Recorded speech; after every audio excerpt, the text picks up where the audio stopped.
God sien na ons om in ons geringheid. Hy bewys ontferming van geslag tot geslag aan die wat hom eer. Geliefdes, mag daar vir julle genade en vrede in oorvloed wees deur julle kennis van God en van Jesus ons Here. Amen. Broers en susters, ons het teen God gesondig. Ons het gedoen wat verkeerd is in sy oë. Laat ons ons ewe ondersoek en ons self vergewis van ons sonde en liefdeloosheid. Oor die wet soos wat Jesus het opsom in Markus 12, vers 28 tot 31. Een van die skrifgeleerdes het hulle hoor redeneer en het nader gestaan. Toe hy sien dat Jesus hulle 'n goeie antwoord gegee het, vra hy vir hom, wat is die heel grootste gebod? Jesus antwoord hom, die eerste is, luister, Israel, die Here ons God is die enigste Here. Jy moet die Here jou God lief hê met jou hele hart, met jou hele siel en met jou hele verstand en met al jou krag. Die tweede is, jy moet jou naaste lief hê soos jouself. Geen ander gebod is groter as die twee nie. Ons het gepas deur ons saam ons sonde voor God bely. In 1 Johannes 2 vers 1 seker God ons dat hy ons vryspreek. En as een van ons sondig, ons het Jesus Christus, die regverdige, as ons voorspraak by die Vader. Almal wat vrygespreek is, bely opnuut hulle geloof in die drie-enige God. Kom ons bely ons geloof. Ons glo in een God, die almagtige Vader, die skepper van die hemel en die aarde, van alle sienlike en onsienlike dinge. In een Heer, Jesus Christus, die enige gebore seun van God, gebore uit die Vader oor alle tye. God uit God, lig uit lig, waaragtige God uit waaragtige God, verwek, nie gemaak nie, een in wese met die Vader, deur wie alle dinge ontstaan het, wat terwille van ons, die mense, en terwille van ons saligheid, neergedaal het uit die hemel, vlees geword het deur die Heilige Gees uit die maagd Maria, en mens geword het, wat selfs vir ons gekruisig is onder Pontius Pilatus, gelei het en begrawe is, en op die derde dag weer opgestaan het volgens die skrifte, wat opgevaar het na die hemel, en wat sit aan die regterhand van die Vader, wat weer sal kom met heerlikheid om te oordeel, die wat nog lewe, en die wat reeds gesterf het, die se koningsheerskappy geen einde sal hê nie, en in die Heilige Gees, die Heer en lewendmaker, wat van die Vader en die Seun uitgaan, wat saam met die Vader en die Seun aanbid en verheerlik moet word, wat gespreek het deur die heilige profete. Ons glo een heilige, algemene kerk, gegrond op die leer van die apostels. Ons bely een doop tot vergifnis van sondes. Ons verwag die opstanding van die ontslaapenis en die lewe van die toekomstige eeu. Amen. Broers en susters, ons gaan uit die boek Genesis vanoggend saam lees, 'n bekende gedeelte uit Genesis 4. Maar voordat ons uit die woord van die Here saam lees, bid ons altyd eers saam. U kan net so bly sit, dan word ons stil voor die Here in gebed. Ons wonderlike hemelse Vader, baie dankie Here vir ons geleentheid vanoggend. Hoe wonderlik om kerk van Jesus Christus in die wêreld te wees. En om deur ons verbondenheid aan hierdie gemeente, Here, soveel seën te ervaar, wanneer ons in die eredienste, wat die hoogtepunt van ons gemeente se aktiwiteite is, saam is as mense wat in U glo, mense wie se geloof hulle ook aan mekaar bind. En daarom, Here, neem ons ook kennis van soveel van ons lidmate wat in hierdie dae groot uitdagings ervaar. En dank ons U dat ons op U uitnodiging ook vir hulle kan bid. En dat ons self, Here, deur ons liefde en ons versorging ook in daardie mense se lewens, die lewens van hulle geliefdes, 'n verskil kan maak. Here, ons bely dat U woord die waarheid is. Ons glo, Here, dat U die Bybel vir ons gegee het en dat dit genoegsaam is vir ons om te lees en te leer en ons lewens daarvolgens in te rig. Daarom het dit vir ons groot betekenis om vanoggend ook weer hierdie baie ou gedeelte te lees en dan te verwag, Here, dat U deur die Gees sal kom en die wonderlike evangelie van Jesus Christus ook deur hierdie woord aan elkeen van u lidmate vanoggend te bring. Hoor ons gebed, Here, ons vra dit van u in Jesus Christus se naam. Amen.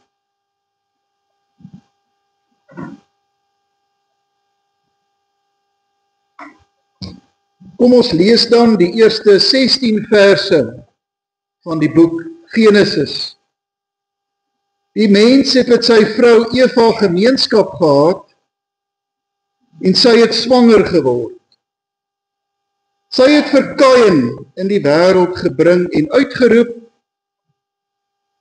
ek het 'n man in die wêreld gebring met die hulp van die Here.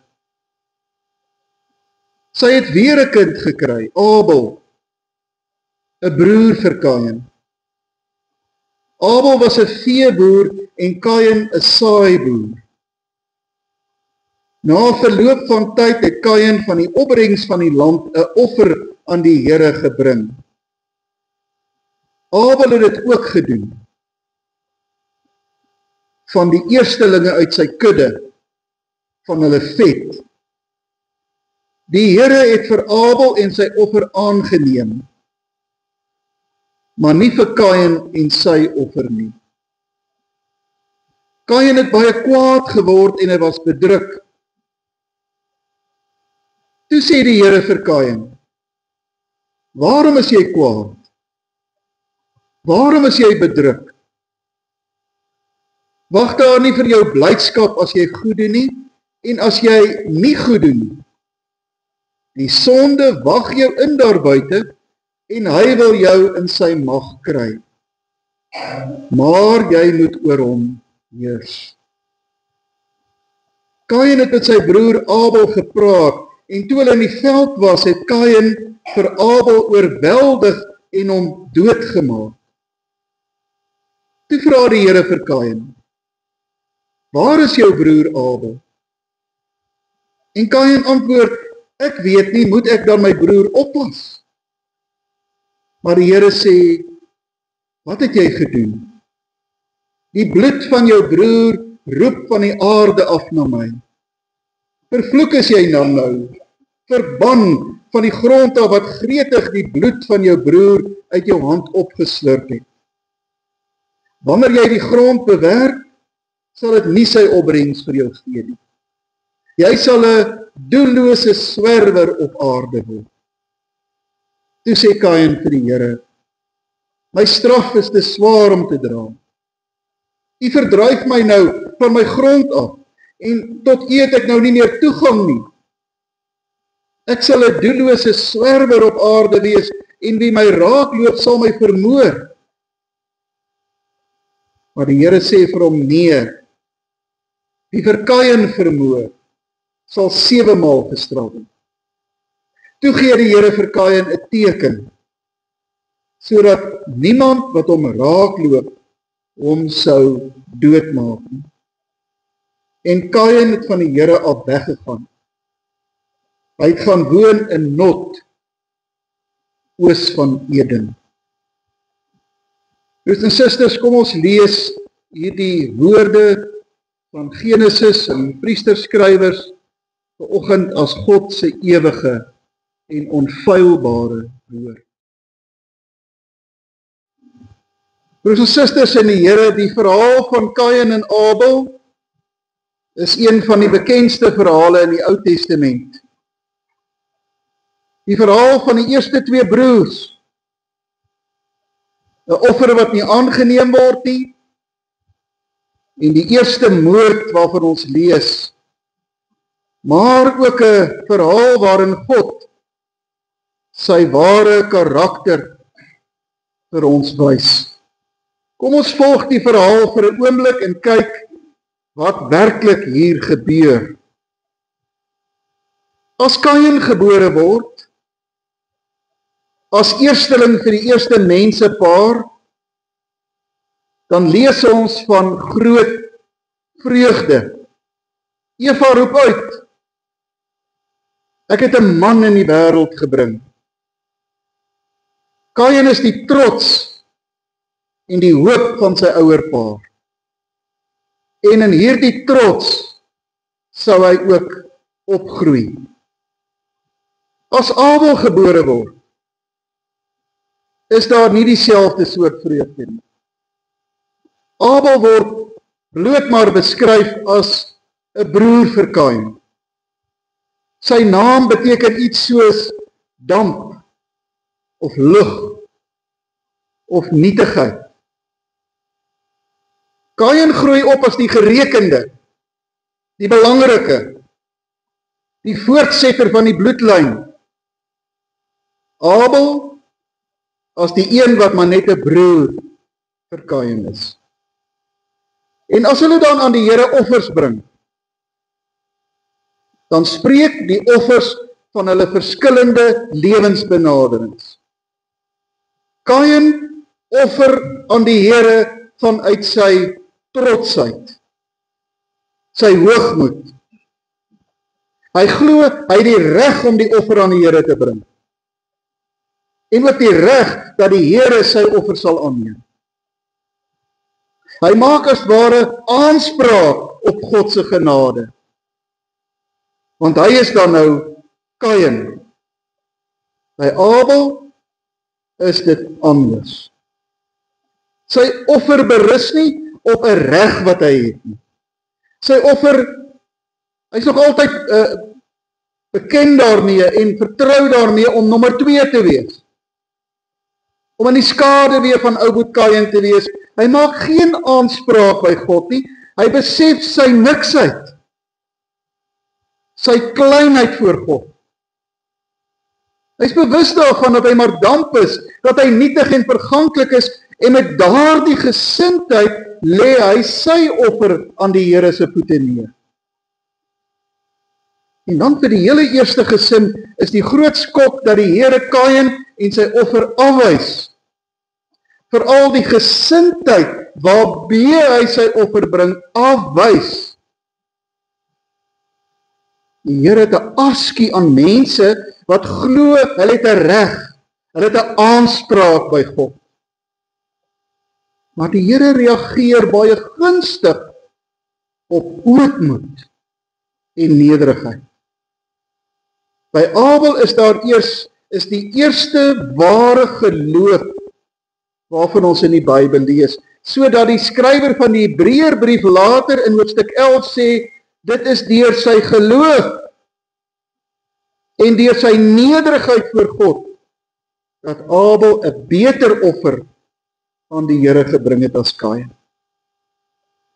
Gemeente, Kain herhaal eintlik sy ouers se sonde.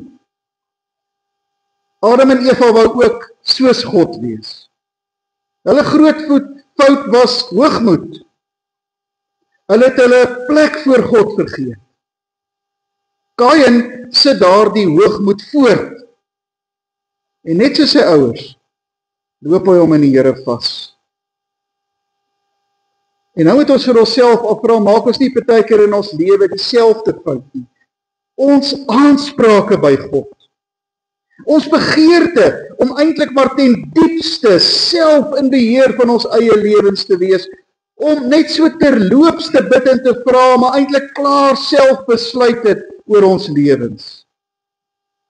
Om na alles eintlik maar self die argitek en die beplanner van jou lewe te wees, self die bestuurder van jou eie verhoudinge te wees, self te besluit, hoe sal ek met my kinders, hoe sal ek met my ouers omgaan, wat sal ek met my tyd en geleenthede maak, hoe 'n huweliksmaat sal ek wees, hoe sal ek die mense rondom my hanteer. En die Here is eintlik maar iemand wat so 'n bietjie op die afstand is, waarmee ek darm rekening hou, aan wie ek darm 'n offer bring, maar van my troon af, met 'n gesindheid soos Kain. Maar vroeër of later, loop 'n mens jou dan vas met God. Die Here se verwerping van Kain se offer is 'n afwysing van sy hoogmoed, van sy dink, van sy eie belangrikheid. En nou is die vraag, sal Kain tot inkeer kom? Sal hy besef waar sy fout lê? En die Here werk met hom. Die Here sê, Kain, dis nou in jou hande. Jy kan hierdie situasie na een of twee kante toe laat gaan. Jy kan verder sondig of jy kan tot inkeer kom. Jy moet kies. En Kain volhard in die hoogmoed. Hy verwerp God se genade en dit lei daartoe dat hy ook sy naaste, selfs sy broer, verwerp. Omdat Kain daarop aandring om uit eie reg iets voor God te wees, om meer as Abel te wees, Kain nie vir een oomblik dit verduur dat Abel in sy offer aangeneem word nie. En Kain kom eintlik by 'n laagtepunt in sy lewe. En hy begin om God te haat in die persoon van sy broer. Eers was dit net hoogmoed. Sy geloof in homself, nou is dit suiwer haat. Hoe dikwels sien ons dit nie in ons lewens rondom ons gebeur nie. Hoe liefde baie keer dood eenvoudig in haat kan omslaan. Maar broers en susters, die Bybel is gelukkig 'n boek van hoop. 'n Boek wat na alles oor die grootheid en die genade van God bly getuig. En Genesis 4 verkondig op 'n baie sterk en kragtige manier die evangelie, die suiwer evangelie van God se wonderlike ontferming oor mense. God gee nie op met Kain nie.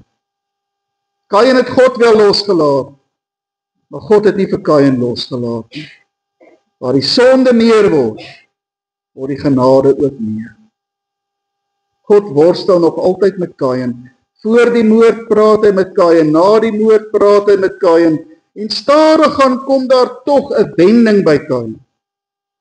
As hy by 'n nulpunt kom, vasgeloop, dan sien hy homself soos hy werklik is, 'n blootgestelde, weerlose ou mensie, wat die afgryslike angs van 'n toekoms sonder God. Skielik beteken sy regte en sy aansprake vir hom niks nie. Skielik is daar net hierdie uitroep: Here, my straf is te swaar. Here, daar's nêrens heen om te vlug nie. Hy moet voor God kapituleer. Hy kan homself nie meer handhaaf nie. In sy onmag en feilbaarheid sien hy nie meer 'n uitweg nie. Nou is hy nie meer so seker van sy deugde en sy vermoëns. Hy is nie nou meer seker daarvan. Geliefdes, is ons al by daardie punt in ons lewens verby, om regtig voor die Here te kom staan met ons seer, met ons skande, met ons stryd, en te sê, Here, dis swaar om te dra, kan nie meer self nie. Ek wil nou voor U erken, ek weet nie meer raad nie. Ek faal, help my, help ons. Wat is daar dalk in my lewe wat maak dat ons dalk die Here in ons lewe loslaat? Dat ons maar net so terloopse offer bring. Dat ons eintlik maar die stuur van ons lewens deeglik in ons eie hande hou. Die Here se antwoord aan die vasgeloopte Kain klink eintlik soos musiek. Dis die kern van die evangelie. Dis die rede waarom die Bybel geskryf is. Kain, moenie bang wees nie. As jy so praat, sal ek jou vashou. Mense sal jou nie doodslaan nie. Ek sal jou beskerm. Ek sal in jou genade bewys. Ek gee aan jou 'n teken. Wat 'n vreemde God aanbid ons tog. Toe Kain met hoogmoed voor hom kom, stel die Here hom teenoor hom. Maar toe Kain na die moord niemand iets met Kain te doen wou hê nie, mense hom wou doodslaan, nou is God aan sy kant. Mense wat hulle vasgeloop het, wat bewus geraak het van hulle feilbaarheid, leer hy om te lewe uit sy genade. Kain, die een wat hom vasgeloop het, word nou deur God vasgehou. Om daardie God te leer ken, is die grootste bevryding wat 'n mens ooit in jou lewe kan hê. Gemeente, ons loop maar almal ergens een of ander tyd ons vas in die lewe partykeer. Miskien is dit verhoudinge, miskien is dit hartseer, miskien is dit 'n geweldige verlies in jou lewe. wat jou lewe elke dag maar nog bepaal. Miskien is dit onsself. Die Here is juist die God van vasgelooptes. En daar's altyd hoop. Die Here wag altyd met oop arms. Hy gee graag genade. Hy gee graag vir jou sy teken. As ons maar net ons lewe en alles en almal daarin aan sy voete wil neerlê. Mag die Here ons elkeen daartoe help. Amen. Kom ons dank nou saam.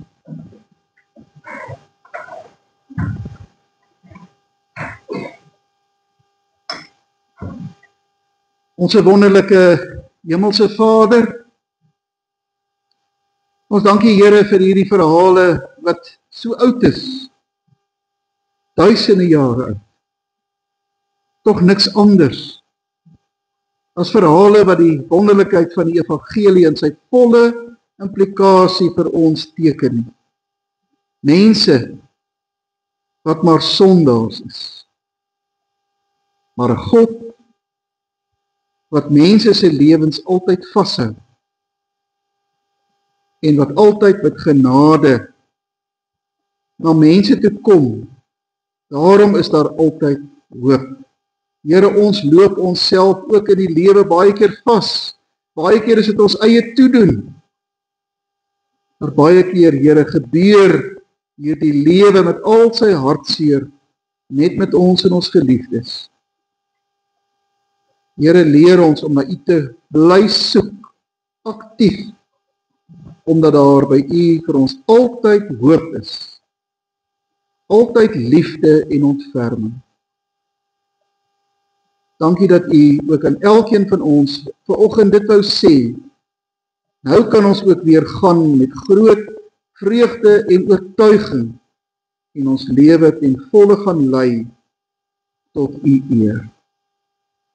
Hoor ons gebed, ons vra dit in Jesus Christus se naam.